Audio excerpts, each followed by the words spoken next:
Welcome to the Digital Politics Podcast.com show. I'm Karen Jagoda, president of eVoter Institute, and my guest today is Josh Justice. He's the president of Peerly. That's PEERLY.com. And Josh, I want to welcome you to the show today. I appreciate you taking a few minutes to be with us. Yeah, absolutely. Thank you for having me on, Karen. Thanks. I thought we could start with you giving us a bit of a definition of what's included these days in peer-to-peer texting. Yeah, okay, absolutely. First, Peerly's a national peer-to-peer texting provider, and our organization is not political, but our software is used very heavily throughout the political industry. Billions of messages are sent over our network each year, and peer-to-peer texting, unlike mass or bulk SMS, as allows for two-way conversation. It's designed for one-on-one engagement, and Peerly makes it easy to send texts and quickly view and manage those replies and just form a personal connection at a campaign's fingertips, as opposed to former traditional ways of bulk messaging. So Peerly's innovated several areas of this sector. We've brought pricing down in peer-to-peer texting by probably upwards of about 50% compared to others. When we first originally launched this product a number of years ago. And we've launched rich font text messaging, and this allows users to send custom fonts over text messages. And then, of course, we have launched the ability now to send full HD commercials over peer-to-peer texting in true 1080p. So there's lots of fun things that are happening in the industry and are happening with peer-to-peer texting. And you've been at this for a while. Have you seen a big change in the acceptance rate of campaigns for using this kind of tool in their outreach? Yes, absolutely. As I said, we launched a number of years ago, and the technology was just getting started. And then, of course, in 2019 and the 2020 cycle, it quickly grew to being one of the more talked about new technologies, and that was partly to do with the FCC exemption that was granted.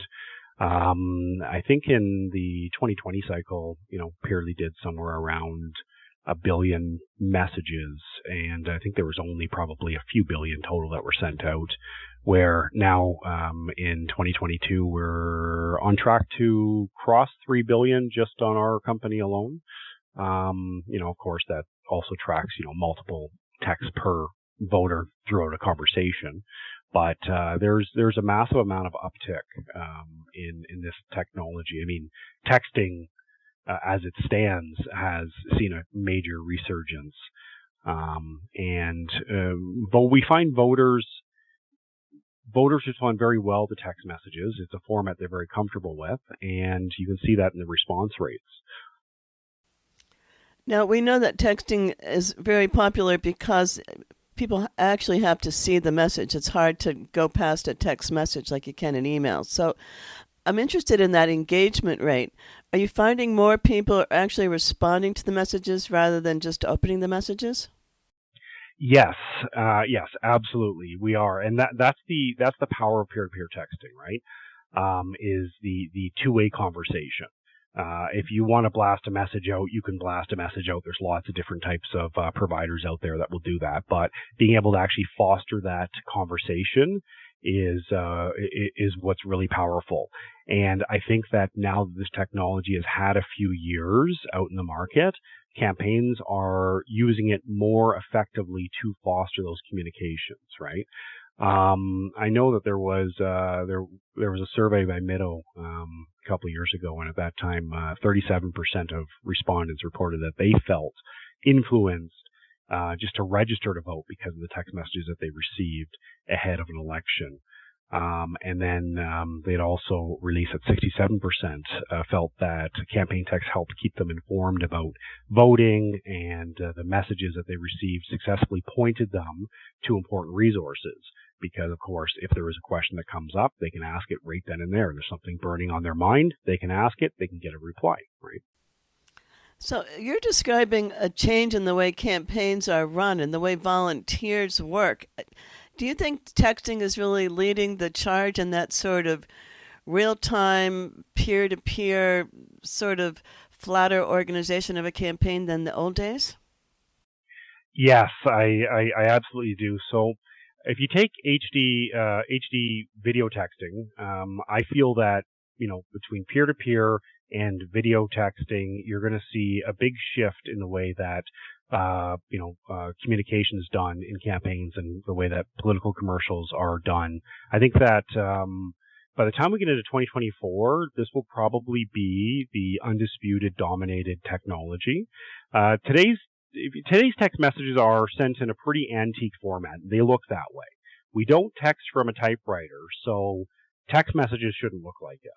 So if you take a concept like our TruHD video texting, political campaigns now have the advantage of standing out from all the other messages by delivering engaging content directly to a voter in real time.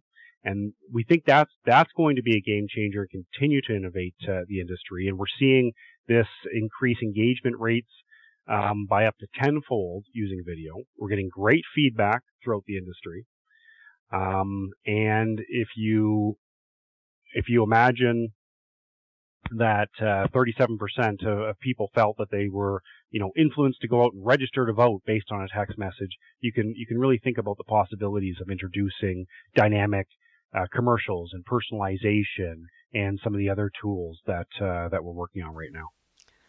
What's the average length of the video that you're seeing used successfully? So we would always recommend keeping your video, short and sweet, under 60 seconds. We've seen people that's had a lot of success on 10, 15-second videos that just reaffirm what their text message says. And we also have had people that's run full-out cinematic, highly produced commercials. In some cases, these campaigns can be spending hundreds of thousands of dollars on a commercial. And up until now, if you want to send it out, of course, you're sending it out using, television, commercial, YouTube.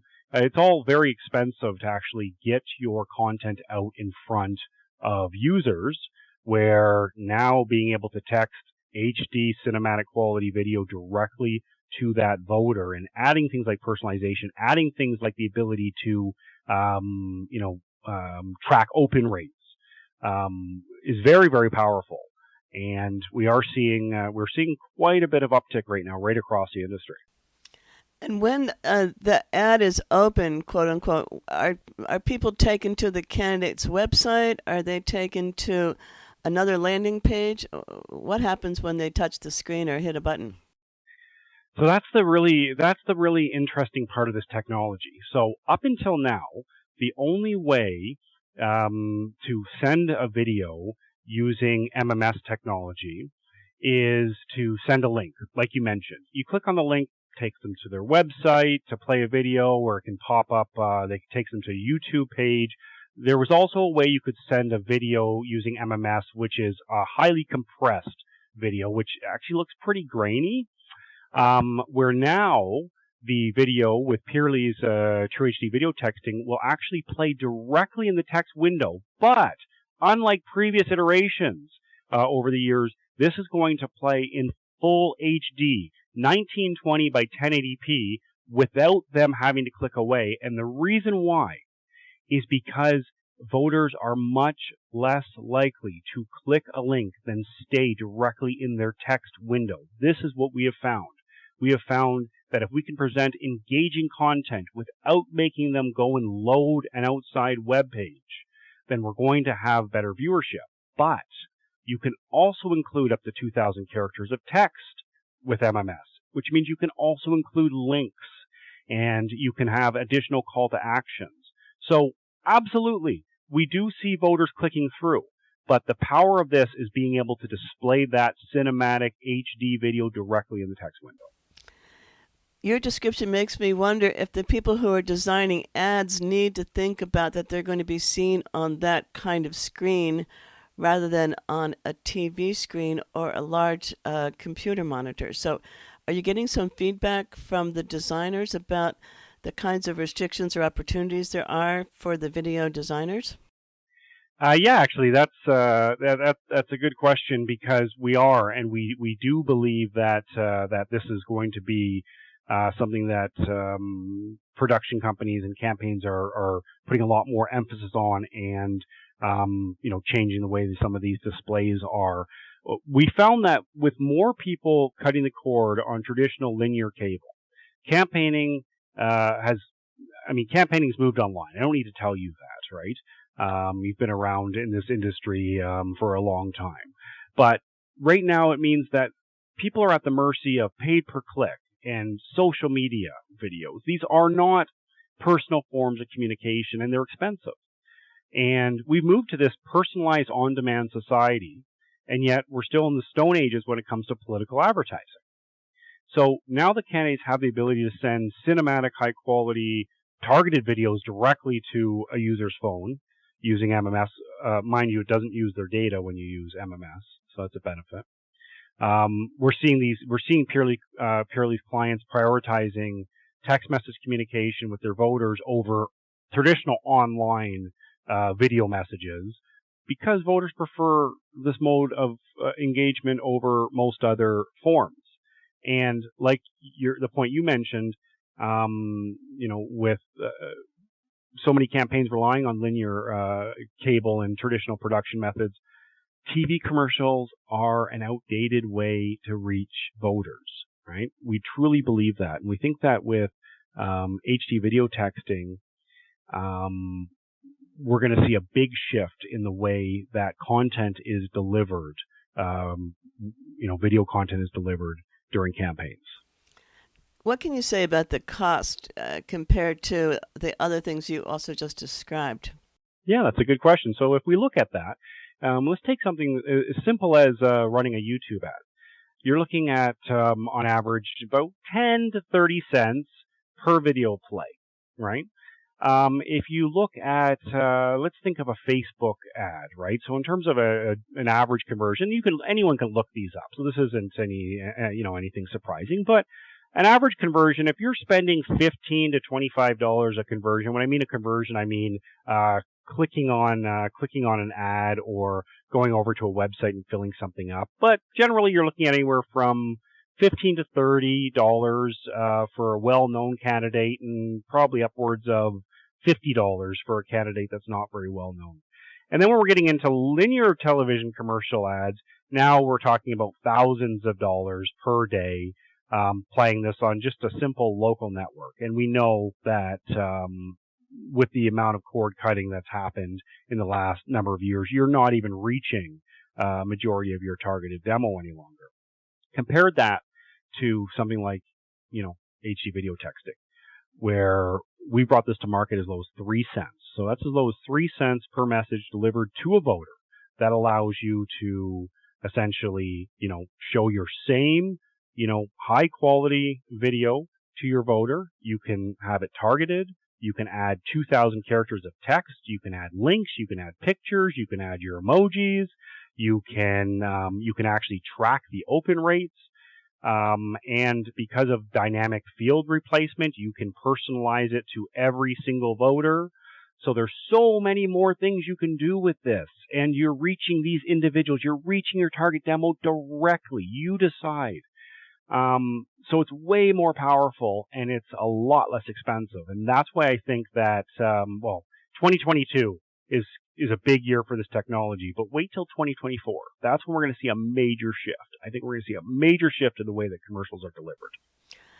Is 5G and the fact that the mobile phones are getting smarter also part of the reason this is accelerating, the acceptance is accelerating? Okay, that's a great question. And yes and no. So the beauty of this technology is because it's sent over an MMS protocol. That means that your phone does not need to rely on data such as Wi-Fi or your data plan to download the video. The video is sent directly to your phone using the text message protocol, right? And that's also another reason why so many companies have failed being able to do this in such good quality, because there is no data component to it. So 5G is going to enhance mobile communications, is going to enhance the applications for campaigns, and it's happening right now. But something like this is operating off of MMS, so it doesn't matter whether you are on your basic data plan or whether you're connected to Wi-Fi. If you can get a text message, you're going to get this video, and it's going to play instantaneous without any buffering once you push play. Last question I have before I let you go today, and your excitement for this is really coming through loud and clear. I'm just wondering what tips you might have for campaigns of things to avoid when they're planning a P2P campaign.